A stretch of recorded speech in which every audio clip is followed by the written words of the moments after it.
This is the DallasCowboys.com Draft Show. Your war room for insider news and draft analysis from deep within the confines of Cowboys headquarters at the Star in Frisco. The Dallas Cowboys select Tyler Smith. And now, your host, Kyle Yeomans. Today is Thursday, February 9th. We are now 78 days away from the NFL draft in Kansas City. And welcome in to the Draft Show presented by Miller Lite, live from the SWBC studios at the Star in Frisco.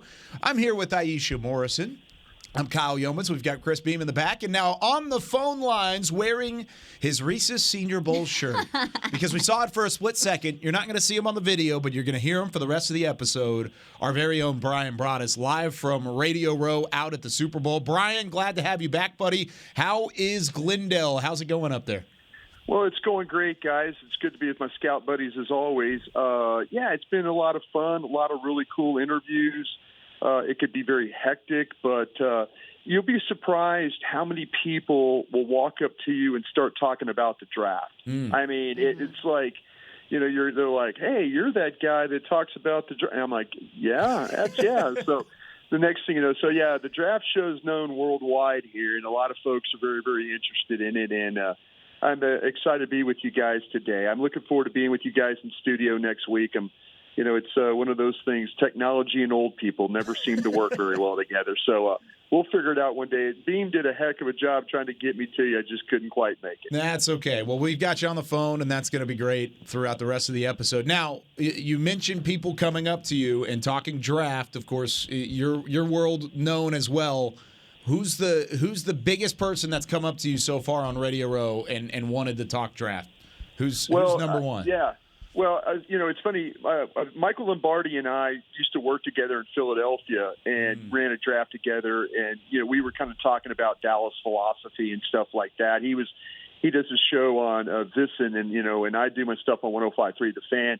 Michael Silver, who's a very well-respected, was an NFL Network guy and things like that. I mean, it's funny. You kind of, I was even talking with Jim McMahon about it a little bit. I had a chance to reminisce with Jim, who I was with in Green Bay, and he was talking about the Bears and stuff and, what do you do with the pick and things like that. So it's funny, just people, they know what your background is, and they just feel like, well, yeah, I've seen you do this before. I've seen you talk about this. So, it never stops. Seriously, we go on break and somebody I'll wander over and visit. Like the Raiders are here. My buddies from the Vegas Raiders are here. So I went down and they're already planning on, hey, how can we get you on to talk about the draft? So it just never stops. No, it doesn't. It doesn't at all.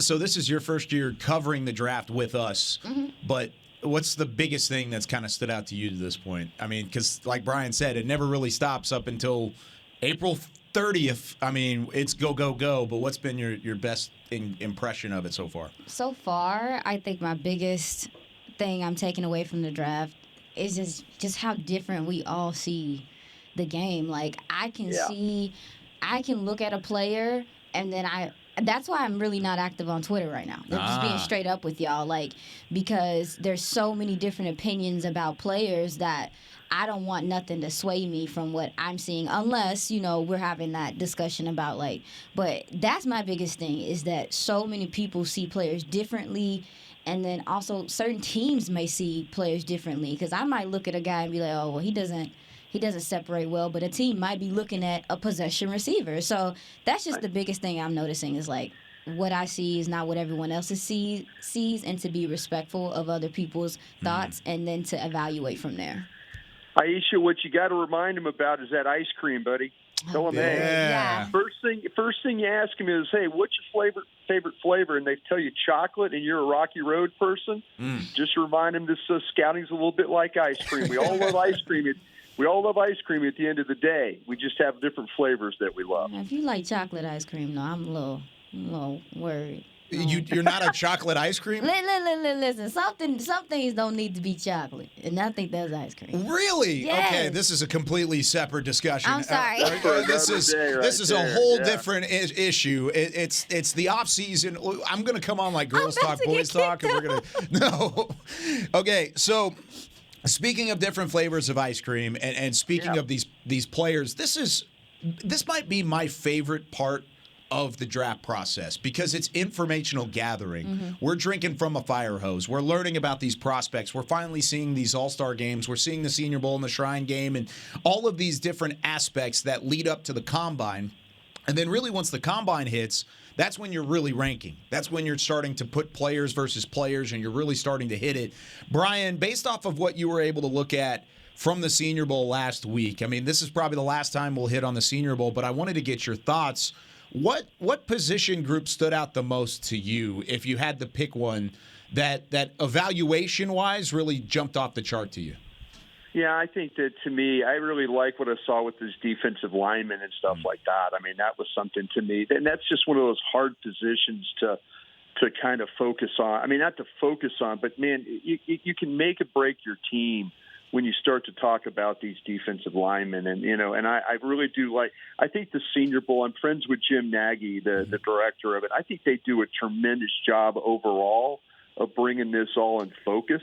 I really, really like the fact that, there's some of these quarterbacks, too, that, they're not really the top-level guys. But what you were doing was you were studying guys that were probably in the middle of this draft. I thought that was really a cool aspect about it as well. And not to mention, if you're the Cowboys, if you're going to take a quarterback, it's going to line up probably where those guys were going to be taken. And we hit a couple of them yesterday with Clayton Tune and Max Duggan from TCU, Tune from Houston. You mentioned the defensive line, and Aisha's pet cat has been in that conversation on the defensive line. Who were some of the names that really popped off the chart for you? Well, that's the one I was really, really focused on right there to me because, again, Aisha was on that one really, really, really early. And what I've tried to look at for the Cowboys aspect is, okay, where are you going to find that potential, that defensive tackle? Where are you going to find that guy that maybe – and like I said, she was – I remember very early in this process, she says, you got to watch this guy. And I'm like, yeah, I'm getting to him. I'm trying my, and finally. Keanu Benton from Wisconsin. Yeah, exactly. And she said that name, and you and I were both like, well, we've got some homework to do. Yeah, and so, and I was, and I think that Dallas, to me, you're looking at that three technique, and you're just kind of like going, or the one, those inside players, and you're just saying, who could be that guy? Because it looks like the Cowboys, we'll see with Oso Digizua. We felt like that he was making some progress in there. We've talked about Carlos Watkins a bunch, what he was able to do. Aisha brought up something that was really, really good about Watkins is, his mindset is when things changed when he got released to when he came back.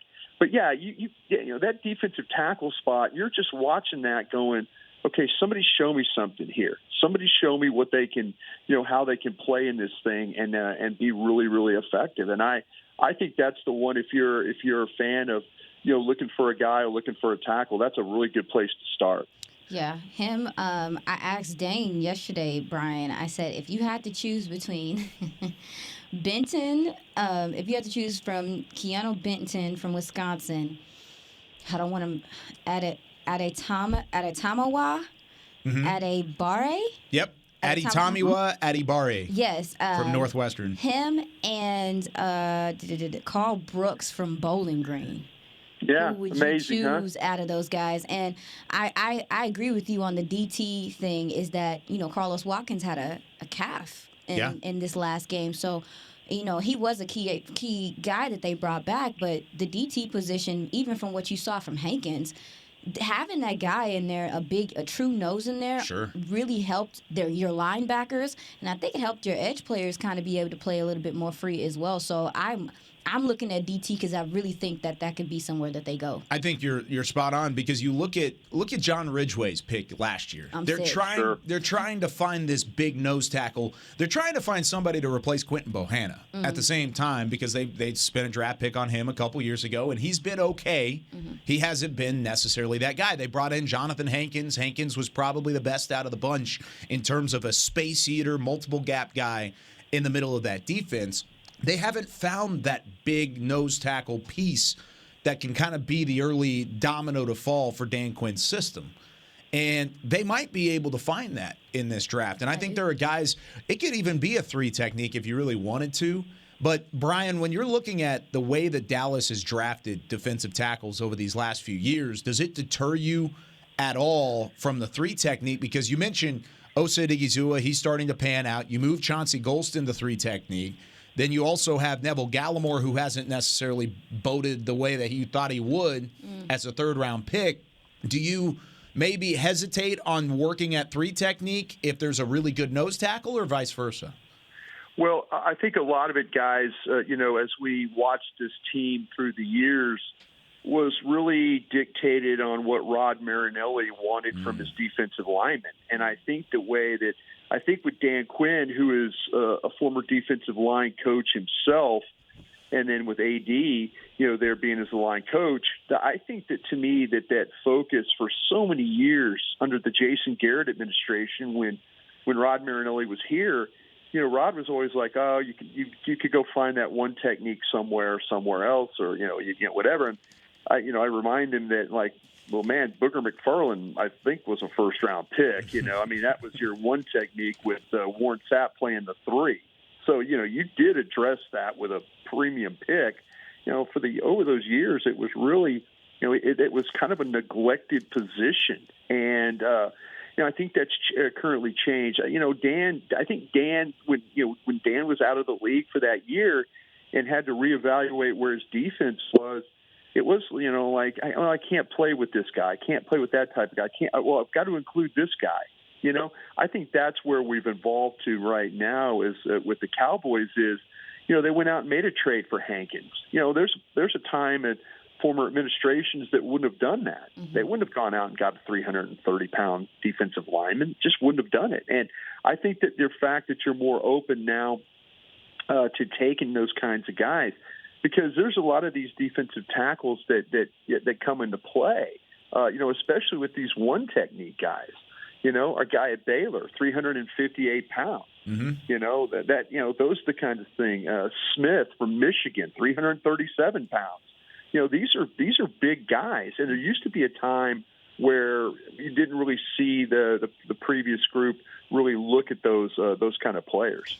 And Brian, I want to ask you, with that being said, looking at how the Cowboys have drafted at DT this last 2-3 years since Dan Quinn has been here, one thing I've noticed is that a lot of the guys they've drafted had some pass rush ability. And so, when you look at Neville Gallimore, that kind of was something I saw with him, and that was actually something you saw with Bohanna. So with that being said, do you think that that's something they maybe stray away from a little bit more, saying that you saw Hankins come in and not – he did obviously have some pass rush opportunities, and he did a few things, but he really was there to just eat up double teams and just make it easier because you have so much depth on the edge. So I wonder if that approach that they've had in the last couple of years, if it changes, given the Bohanna thing is not what you thought it was going to be. The Neville Gallimore thing is not what you thought it was going to be. Also, Odighizuwa, I think, definitely is coming along. I felt like his run fits were so much better towards the end of the year. But he has pass rush ability, and I think he's still great. But when you're talking about, hey, a one-tech, we've seen what a one-tech, that's just a one-tech, can do for this defense. I wonder if they stray away from what they've been doing because it hasn't worked out the way that maybe they looked at it. Man, you bring up a great point because, drafting is all about trying to eliminate the mistakes that you made in the past. Exactly. You're like, okay, when we were looking at these one techniques, were we looking for one techniques that were pass rushers that had the ability? You're not going to get many one techniques that – it's very, very rare. We the guy down in Tampa. Yeah, Vita Vea. That was the first one that came to my mind too. Yeah, when you watched him come out of Washington, you saw you were like, okay, this guy gets. I mentioned, and Kyle, give me my last name on a kid at Baylor. I want to make sure I pronounce it right. The defensive tackle. What's his name? How do you say his last name? Ika. Oh yeah. Ika. Okay, Yep, Ika. Okay, I just want to make sure I said it right because I'll jack that up in a heartbeat. But Ika. He was one of these guys that, when you start to talk about, again, 358 pounds, you could play him as a true nose. You could play him as a one. I mean, he's got speed. He's got quickness. He's always on the move. He's never, you rarely see him slow down or, get stopped. And so you kind of you're like, man, this guy does enough of getting rid of blockers and kind of getting into the, backfield as a pass rusher. Yeah, and so, that's the thing about it. If you're sitting there at 26, and I don't know, I mean, this kid to me, when you're that big and you got the traits, Aisha, that you're talking about, that's the thing that you're like, that kind of lures you back into, well, maybe we could get this big one or this big nose that actually has some pass rush tendencies to him. And that's a very, very inviting thing when you see a player like that. He kind of looks like Vita. I just looked at him. You're looking at him. I like his game, you're right. and Yeah. I've always been a fan of his. He came on the scene very quickly with Baylor. As a freshman, he was seeing starter minutes, and he was a transfer from LSU initially, Brian, that I know you had kept your eyes on. As soon as he transferred from Baton Rouge, I know. Yeah. As soon as he was there from Baton Rouge to Waco, he was already a playmaker, and he's been the anchor of that Baylor defense, which, of course, under Dave Aranda has done a phenomenal job these last couple years. He is a pass-rushing type of nose tackle. He can kind of fit into that mold. He's not Vita Vea. Don't get me wrong. He's not going to come in and immediately be a game wrecker, but he has the traits to produce from a nose tackle standpoint, and he may be a second-round pick. He's probably not going to be a first-round guy. He'll be a second- to third-round guy, which might fit where Cowboys Nation is looking. Well, yeah, and this is where you have to also be very mindful of your draft position, because what happens is, and we've learned this over the years of when we work on a draft, is teams that are at the bottom of the board are a little bit at the mercy of the board. And some players that you think that you might get to the second round or third round, you have to consider maybe a round earlier because they're not going to get to you. I mean, people used to say, oh, that was a reach. People probably talked about Tyler Smith. Oh, that's a reach. I don't need to do whiny voice there, but I just did it. Nah, it was bad. I remember I was there. That's what I'm saying. You're sitting at the bottom of a round, and you take a player, and it might be 20, 25 picks earlier than everybody else has him. That's okay, because you're not going to get that player when you're waiting. You sit there and wait for your picks to come to you like that, and you're like, oh, we'll just wait for the second round. This guy will be there. Sometimes it works out, but there's a lot of times it doesn't work out. Mm-hmm. So you might have to grab a guy at 26 a little bit earlier than you thought you might. Okay, sorry.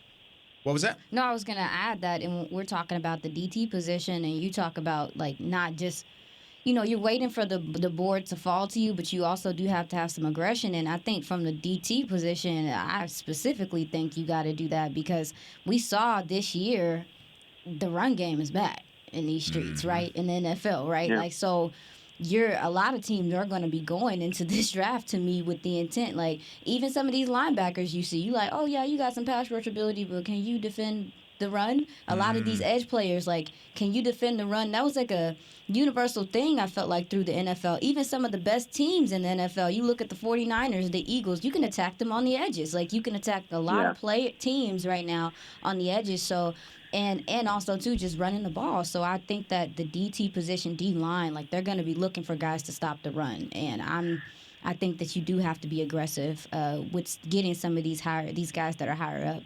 Let's be honest here, though, and I think, again, you make a great point. The first player in the draft is likely to be a defensive tackle. Jalen Carter out of Georgia. Mm-hmm. I mean, that just shows you right there off the jump. Can I ask you guys, maybe I don't know if we're going to break real quick, but have you guys seen the kid from Pitt, Kalijah Cansey, the kid from Pittsburgh, that's 6 foot, 275 pounds? I have not. Did you watch him? Yeah. Aisha, have you seen him at all? He's a tackle? He's a D tackle.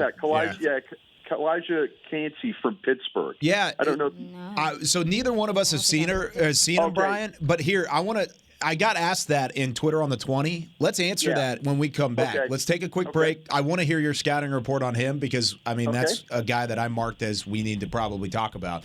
Let's do that. Let's take our first break. When we come back, we'll hit Kalijah Cansey, and we will look ahead to some of the other position groups of value in the middle rounds with Twitter on the 20 with more Draft Show right after this.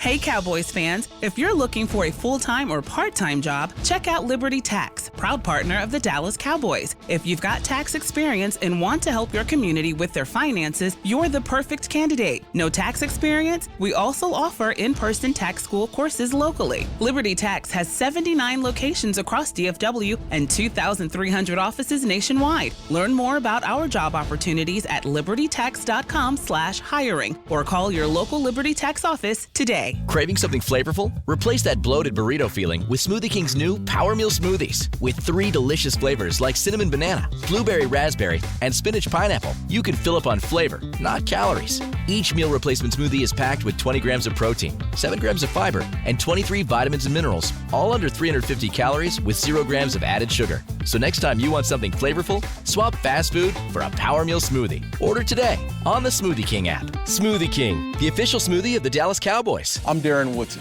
former Dallas Cowboy player and Super Bowl champion. When I played in the NFL at a high level, I relied on my vision to see the field. As I started getting older, I noticed my vision wasn't as good, and I was getting frustrated from wearing my glasses all day. I went to Laser Care Eye Center, and Dr. G talked about all the options. Thanks to technology and Laser Care Eye Center, I can see near, far, and between.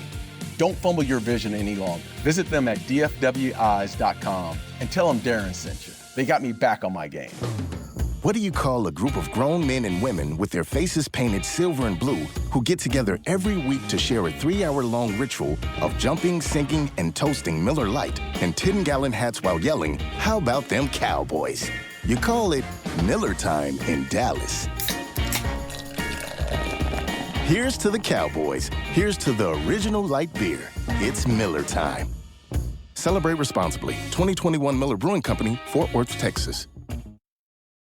This is the DallasCowboys.com Draft Show. Back here on the Draft Show presented by Miller Lite, here from the Star in Frisco alongside Aisha Morrison. We've got Bryan Broaddus on the phone live from Radio Row at the Super Bowl. Chris Beam in the back. I'm Kyle Yeomans. You know it's the second segment, which means it is time for some Twitter on the 20. Twitter on the 20. Beam quick on the trigger today. Let's go. All right, let's start things off with Brian's guy. He was just talking about him a moment ago. Kalijah Cansey. I said his name wrong. Butchered it in the first segment. That's okay. Got it right this time. Out of Pittsburgh. Kind of a tweener type, but we had Candyman214. That's his Twitter name, and that is also his handle on Twitter. What round would you snag Kalijah Cansey? Edge rusher from Pitt is what he described it as, but he says he could be a Dan Quinn type, Brian. I'll tell you what, this is a really interesting kid, and the reason I brought it up because he goes to a school that got Aaron Donald into the league, which was Pittsburgh. And Aaron Donald, we all remember, is shorter and is light and that kind of thing with the weight, but super quick, super active, plays with leverage and all that. This kid's got some of those traits, and it's scary. And because you're looking at the uniform and you're going, wait a minute, I've seen this before somewhere, and you had several years ago. And some teams are not gonna like him, and I'm gonna tell you because he's 6 foot and he's 275 pounds. I mean, that's the height I was working with right now, height and weight we're working with right now. But, man, this guy is super disruptive. He does a great job of getting to the ball. He can finish. He's got some strength. He's always on the move, relentless, desire, all that stuff. He just attacks gaps. And he works well to the edges, too. You see, like him chase. He makes a lot of plays on the outside, the lateral quickness, the agility, redirect. I mean, when he gets too far up the field, he can push the pocket. I mean, he just wins right off the jump. And again, it was just like it was watching Aaron Donald all over again. And this kid very well could be a second-round pick. And I say that with that people are going to they're going to evaluate him as, and this is the great thing about what the draft has become, and not when the crusty guy you're talking to on the phone right now was drafted 20 years ago, kind of thing. That we now see players that are undersized that are getting picked. Quarterbacks. I would have never in my life thought a player like Kyler Murray at his height would have got picked first overall, or Baker Mayfield. I mean, the draft is evolving to if you can play, you can play, and no matter how tall or how small or how heavy or whatever, you could play. And so I wouldn't be surprised if all this guy, as we get through this process, that more people start to generate a buzz about him. And again, you'll see Aaron Donald comparisons just because they both went to the same school. But there's some traits there if you follow him a little bit closely. I'm watching him right now, and I'm watching Louisville. Or he's playing Louisville, and he's playing Duke. Duke had some really big up front interior offensive linemen. And it feels like when he's going up against these big physical guys, he's having trouble. But then against Louisville, a smaller offensive line, and he's able to kind of use his speed and fit through gaps. He's got some pop to him. Yeah, he probably needs if you can watch him play Clemson. Watch him play Clemson. The Clemson game? Okay. And Wake Forest, those teams like that. You're right. I mean, again, he's probably not for everybody, but there's somebody that's going to see those traits, the quickness, the agility, the outside. I mean, you could probably move him around a couple spots, but like I said, hey, he wore the same uniform of a guy that was, but Aaron Donald was like, when you watched him play, you're like, wow. But hey, look what the Rams did. I mean, you take a chance on some of these guys. I'm not saying this kid's a first-round pick, sure, but I'll tell you what, he's gonna draw some attention from some of these teams. Yeah, if you put a big body next to him, it's gonna be over. But then also too, when you look at, I mean, I feel like interior pressure is something with how many mobile quarterbacks there are in the league now. I feel like interior pressure might be the thing. Like, obviously, getting edge pressure is fantastic, but with the escapability of all these mobile quarterbacks now, are you trying to, let's rush up the middle. Let's get more pressure up the A and B gap to really throw off their vision? Because you do see a lot of these mobile quarterbacks, like, they're trying to become pocket passers. They're trying to sit there and deal with that. And so with the edges, I'm like, yeah, you can attack these guys from the edges with the escapability and stuff, but a lot of guys are escaping up the middle. Like, even with Jalen Hurts, I remember when we were watching film on him, that was one of the main things. He wasn't just running to the edges. He was going right up the middle. Right up the middle. Daniel Jones, right up the middle. Those guys, and then you got to see Sam Howell, and he's a bit of a gamer moving forward. I mean, I'm just being honest with you. It's like the mobile quarterback is kind of like the jam now. It's changing things. And if you want to attack a mobile quarterback, in my opinion, is to really get in their face in the middle and throw off their vision there, because mobile quarterbacks, they can figure out how to,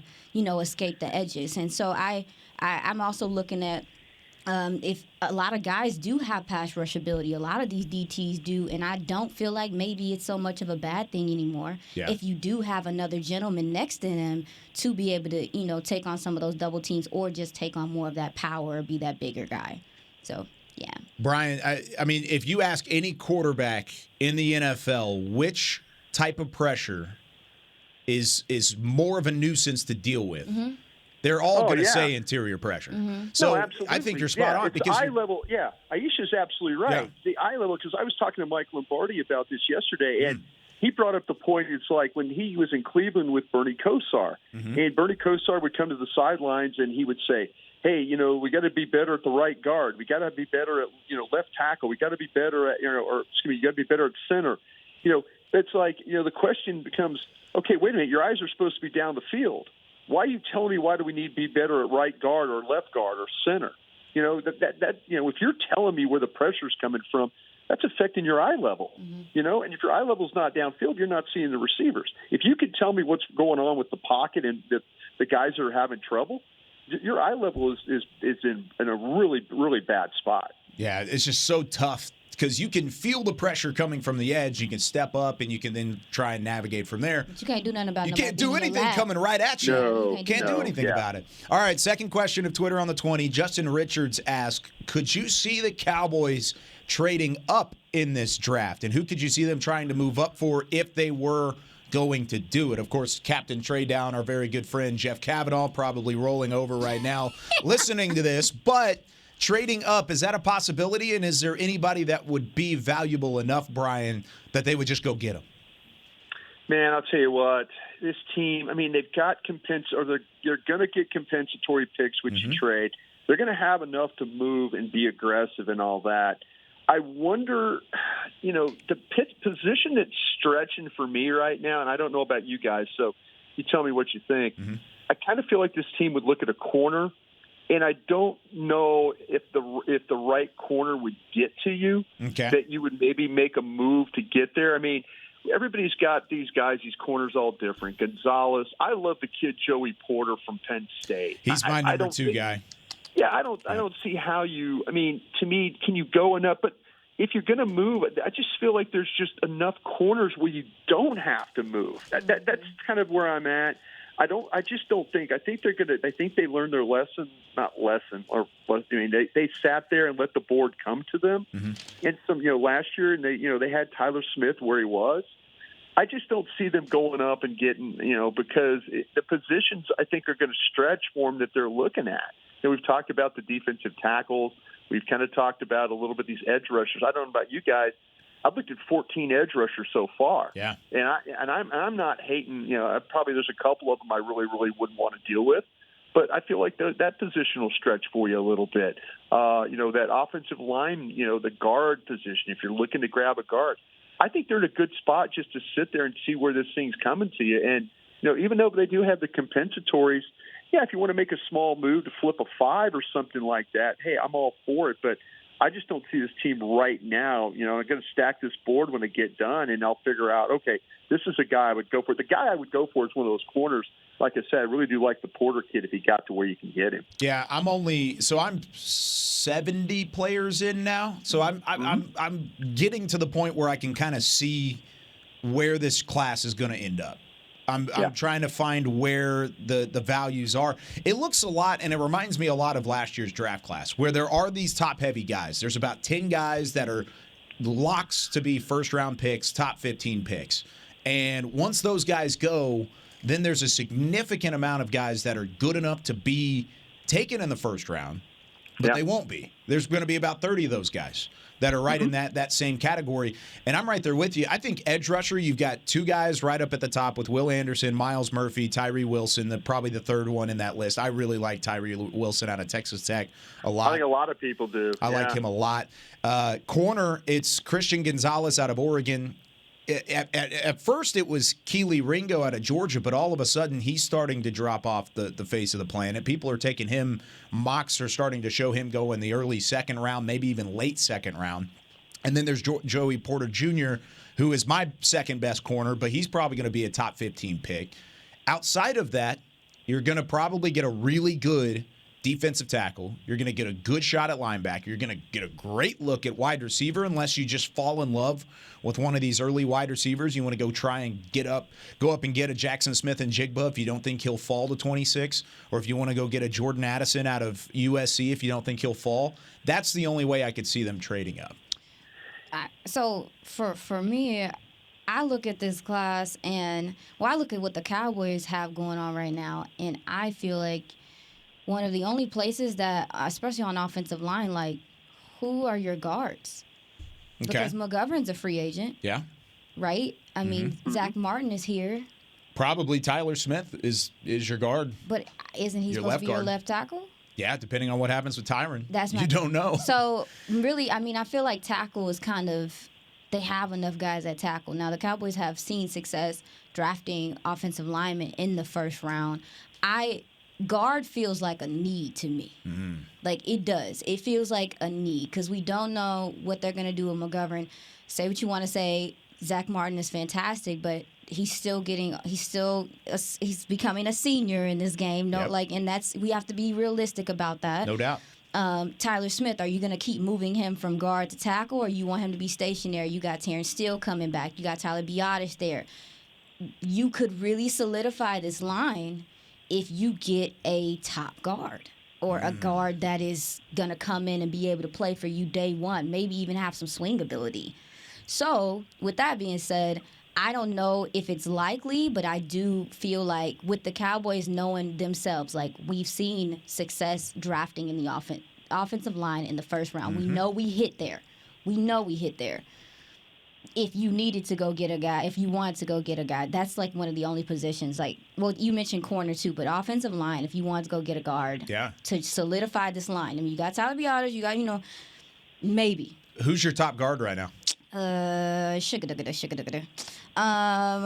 feel like the easy answer is Osiris Torrance from Florida. I feel like that's the easy answer. He's my top guard right now. I've only seen 7 guards. But what I wanted to ask you and Bryan is there any tackles, and I was just talking about on our last show, are there any tackles that you think have flex that you could turn into a guard, and how successful, and I'm asking you, that's a question, like, are there any tackles that you guys see that you think could come in day one, be a thumping guard, and could make a difference? He's probably not a first-round pick, Brian, but your pet cat, Cody Mock, might fit that description. Yeah. North Dakota State.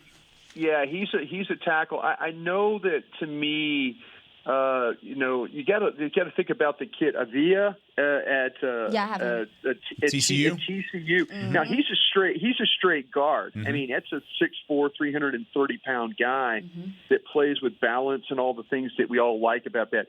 The other guys that, Aisha, who you're bringing up, Warren McClendon, he's the starter at right tackle for Georgia. Yeah, I mentioned him in our show. Yes, last show. Yeah. Yeah, there's a guy, I mean, he's kind of a guy that mentioned, he's a long-limbed kind of player, a little bit thinly built for me, at 300 pounds. Jordan McFadden is another one who was the starter at left tackle for Clemson, 6'2", 305. See, now, you talk about, we were mentioning our kid at Pitt, with being, undersized, but here's, McFadden is a 6'2", 305-pound tackle who could play guard, but I have problems with all these guys. The Torrance kid from Florida, I know people are starting to mock him to Dallas, and I'm struggling with him a little bit because, again, I see a massive guy, but I wouldn't call him nimble. You know what I'm saying? I think he's a little top-heavy. I think his weight gets a little bit forward on him sometimes. I think defenders tend to kind of move him around, and it's a problem for him. I'm interested to see as we get further along, is there somebody in this draft that you would say, because I'm kind of struggling, other than the TCU kid at guard right now, I'm just kind of a little bit of a loss if that's the direction I would go. Yeah, there's some guys who, when you talked about Avelia. The thing I have down for him is, like, he might not be perfect at this point of attack, but his technique is so good. It really is. When you look at a lot of these offensive linemen, I mentioned it yesterday. We got some. They're not long in the tooth, but they are. Yeah. It's quite a few guys who just stayed and played an extra year, and you can tell. I personally want a guy that's technically sound. Like, I really do. I really feel like there's value in having someone technically sound. But even looking at the Cowboys, you start looking at, okay, well, Solari, how he likes to, call run plays. He does a lot of combo blocking and stuff. So I think guard is a thing. I really do in my heart. I'm like, hey, I know they're going to draft offensive line, but I wonder if you go and get a premium guard. Yes. Why not? Yeah, get one. I mean, we see that what a dominant offensive line can do. Look at the 49ers. Look at Philly. They, like, with all due respect, their quarterback's been playing semi-injured, and they still running that. They still moving, like, and they're so dominant that they don't have to try that hard. You know what I'm saying? They don't have to try super hard. So I'm really like, let's try to get this offensive line back to being dominant and being able to just take the ball out the air, and I think a guard can do that for you. Real quickly, Brian, just to elaborate on O'Cyrus Torrence before we go to our second break. With him, you were talking about some of the technique and cleaning that up. Do you think maybe cleaning up his body type and getting into a professional strength room could potentially help that? He's right under 6'5". He's at 6'047", 337 pounds. Okay, so if you clean that up a little bit, if you clean that up a little bit, maybe that fixes some of those problems. But I know for a first-round pick, you're not looking for that. You're looking for a guy that's going to come in immediately ready to play significant snaps. Well, yeah, these offensive linemen the Cowboys have picked in the first round have been plug-and-play guys, and they have a great history with that. Yeah, I think I was looking at a 347-pound man, and if he's 337, he's making the right direction. Yep. Yeah, but the thing about it is, I think his weight causes him to be a little like a tick slow coming off the ball, and that puts him in some rough spots. It really does.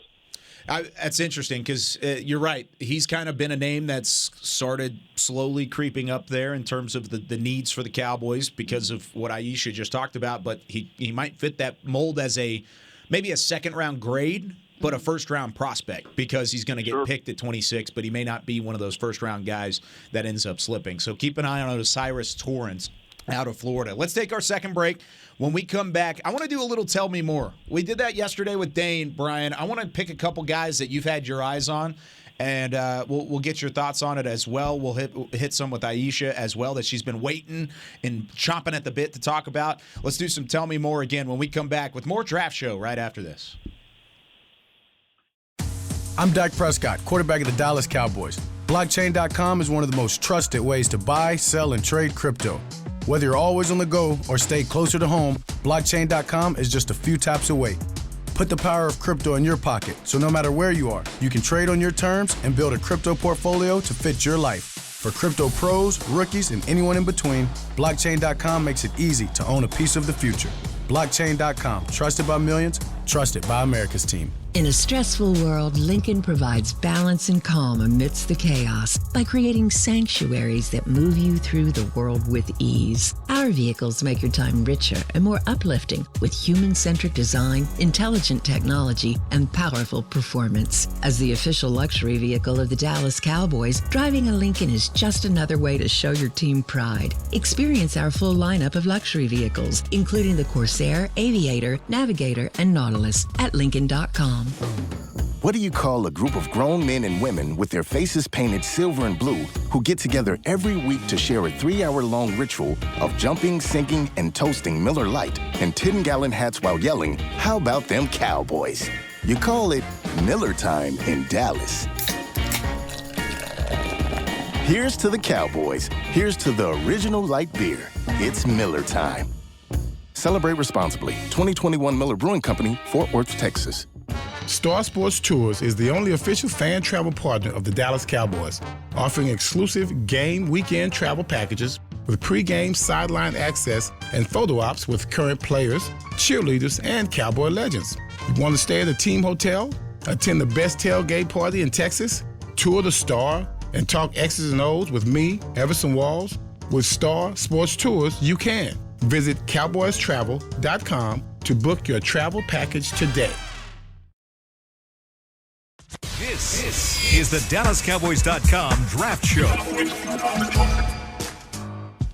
Back here on the Draft Show, wrapping things up here on this Thursday as we are 78 days away from the NFL Draft. Alongside Aisha Morrison, I'm Kyle Yeomans with Bryan Broaddus on the phone. We'll get Bobby Belt back in studio coming up next week. We've got plenty of time. We've got 2 shows. We're going to be back to normal next week, and then we're going to start ramping up quickly heading into the NFL Combine. But it's time now for a little bit more of Tell Me More. We did this yesterday with Dane. If you missed it, go online, DallasCowboys.com, the draft show. It was phenomenal. Just rattled off players as Dane does, and he did a great job of it. We're going to do the same with Brian and Aisha. I'm going to start with Aisha. There's a Cincinnati cat, a Bearcat specifically, that you wanted to talk about. His name is Ivan Pace Jr. Mm-hmm. What did he do in Mobile that impressed you the most? I liked obviously he shows that he has the pass rush ability. Mm-hmm. He's super hard to get hands on. That's what I have down. He had 9 solo tackles in the Senior Bowl game himself, but he diagnoses well. But I really do think that his ability to be a pass rusher and also be able to play the middle of the field is going to be something that people look at. I say what you want to say, but Micah really has changed kind of how people are looking at this linebacker position and size and what can you do and can you rush the passer sometimes situationally and stuff. And this guy does have the hybrid ability, and he flashed a lot at the Senior Bowl. So I just love how he is at the point of attack and how slippery he is and how he can read and get to his gaps. I was impressed with him, Brian. I know you said you haven't checked him out yet, but I liked him. He's got a cool, I'll tell you what, I think, story, I look forward too. to it for sure. Yeah, I like this. I like it a lot. Yeah. He was a 2-star prospect getting picked up. I mean, barely even had like a 24/7 page, was really not even a high-level recruit. Went to Cincinnati, played well, earned a scholarship, and then now is continuously working his way up the draft board. Initially, he was in the bottom half of this linebacker class, and his week in Mobile, I think, really elevated him quite a bit. Now, Brian, you've got a wide receiver from Penn State. Different type of cat. This is a Nittany Lion that you're looking at. A wide receiver, Parker Washington. You like him a lot, don't you? Absolutely. This is Steve Smith to me from the old Carolina Panthers, Ravens days. That's who I'm looking at here. Wow. So prime 5'10". Steve Smith. Yeah, I love this kid. You know, he's a shorter guy. He's really, really thick. He's compact. He's explosive. He does a lot of work out of the slots. He's fun to study because he's able to just the plays that he makes. He's one of those guys that catches the ball all over the field. He doesn't have great length, but, man, you see him extend to his fullest to make some plays. Hands are supernatural on him. He operates in traffic. He reminded me everything of like a shorter, like a compact Steve Smith when he used to play coming out of Utah. It just made every single play, showed toughness. You could rely on him to make a lot of plays. He's from Sugar Land, Texas, so he's a Texas guy playing up in the Big Ten. How about that? Now, you also had a Tulane prospect you wanted to get in there as well, Brian. Yeah, I'll tell you what, Tulane, I think, did a tremendous job this year. And Aisha was talking about linebackers. I want to talk about a kid named Dorian Williams from Tulane. And I think this kid's one of the best tacklers in the draft. The bigger the play, the better he is to make a stop. Super active in the way he plays. He could really cover some ground with his speed. He could get to the ball carrier. When you think he's got no chance, all of a sudden he's got the play. He's run down the play. He made a tackle in the Central Florida game that was just unbelievable. That it's a fourth down. You're thinking like quarterback is going to get the first down, and he just fetches him from behind there. Kid can really, really run. You can use him as a spy, watching the quarterback. He's not much of a pass defender, but he's an ordinary kind of drop and cover guy. But, man, he makes a ton of plays. He's got legitimate 4.5 speed and an 80-inch wingspan on this kid. So you're talking about a guy that can go make some plays. Dorian Williams, linebacker, Tulane. Take a peek at him if you can. He was kind of he was like the anchor of the middle of that Tulane defense that really flew to the football, and he was probably the one that did so. He played in the Cotton Bowl, kind of went through the whole season. Tackles. Yeah, he had 17 tackles, in the Cotton Bowl for the MVP. Yeah, that's pretty impressive because you had Tajay Spears, who we talked about yesterday with Dane, running back out of Tulane, who was the offensive MVP of that game, was really all over the field as a running back.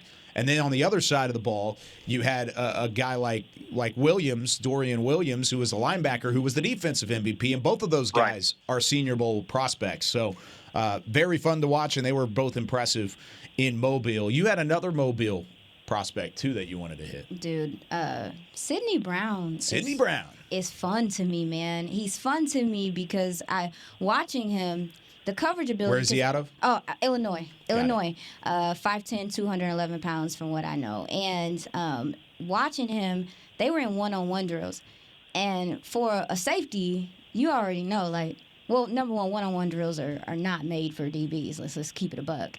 But he was so good in coverage. But he's just his motor for a DB. His motor is crazy. He's so twitchy. He a little crazy. Always run around. I think he's getting comped to the gentleman that plays for the 49ers, Hufunga. How do you say it? Hufunga? Yeah, he's getting compared to that guy. But I honestly think he's better in coverage than him. Wow. And because of how he plays, he's a nuisance to me in the passing game. I feel like if you put him in the dime, or you can almost hide him, and he could be a Swiss Army knife in your defense and how you use him, because I do think that his coverage ability is good enough to do some corner things. I mean, I was impressed with just impressed with how he moved around. And like I said, due to his size, I feel like you could hide him in a way, and not hide him in a bad way. It's just like, I think quarterbacks might not see him. I feel like they might not see him coming, and just the way he plays, I call him Swiper. Swiper, no swiping? Yeah, I call him Swiper because I just think he can sneak up on you so Not quick. because he's Jalen Smith. No. Okay. Definitely not. Just wanted to make sure it's not because he's Jalen Smith. But his burst is great. The effort is great. He's just such an active player in the secondary, and I think you can deploy him to spy.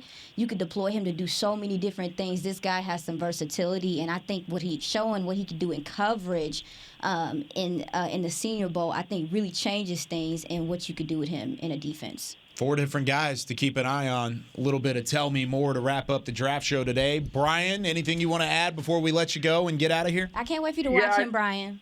Yeah, I know, but I'll tell you, let me give you one more guy real quick if I could. Of course. You know me, I always like, well, Aisha was giving me a great scouting report. Watch a kid from Auburn named Tank Bigsby. Yep. You're looking at running backs. This kid's 6 foot, 215 pounds. I know everybody's talking about all the top guys.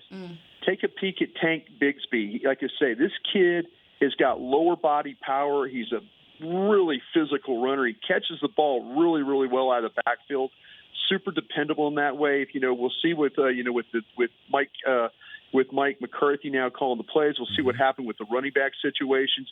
You got to get a guy that literally that can make plays out of nothing, and this guy does. I mean, he's kind of an elusive slasher, but lateral quickness. I mean, this guy can finish. But like I say, the one thing he does really well is catch the football. And so Cowboys are going to be looking for those multi-use guys, I think. Again, we'll see what happens.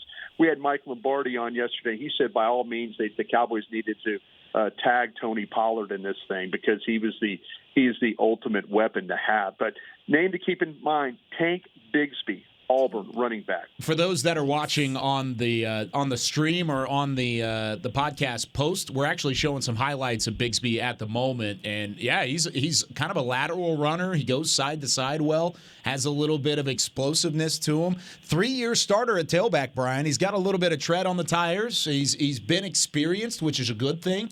And he went through the SEC gauntlet, and at 6 foot 213, I mean, he's got some power to him. He lives up to his name. No, he lives up to his name. Trust me. Yeah, he lives up to his name. And like I said, you're going to like this kid the more that you study him. You really, really are. I like it a lot. Yeah, I've already marked him down. He looks good on these highlights that we're showing him. These are up against San Jose State, and here he is against Missouri. So lots of fun to be had. We are still in the informational gathering side of things, but this is getting good. We are getting into the nitty-gritty of the 2023 draft class, but that's going to do it for us here on this Thursday edition of the Draft Show. Thank goodness.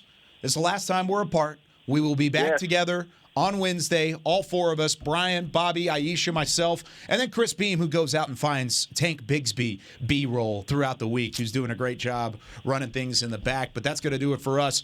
Have fun, everybody. We'll see you on Wednesday, 11 a.m. Central Time is when we'll get started for more Draft Show for Brian, Bobby, and Aisha, even though Bobby's not here. And for Chris Beam, I'm Kyle Yeoman saying so long for the Draft Show. We'll see you next week. This has been a production of DallasCowboys.com and the Dallas Cowboys Football Club. How about this, Cowboys? Yeah!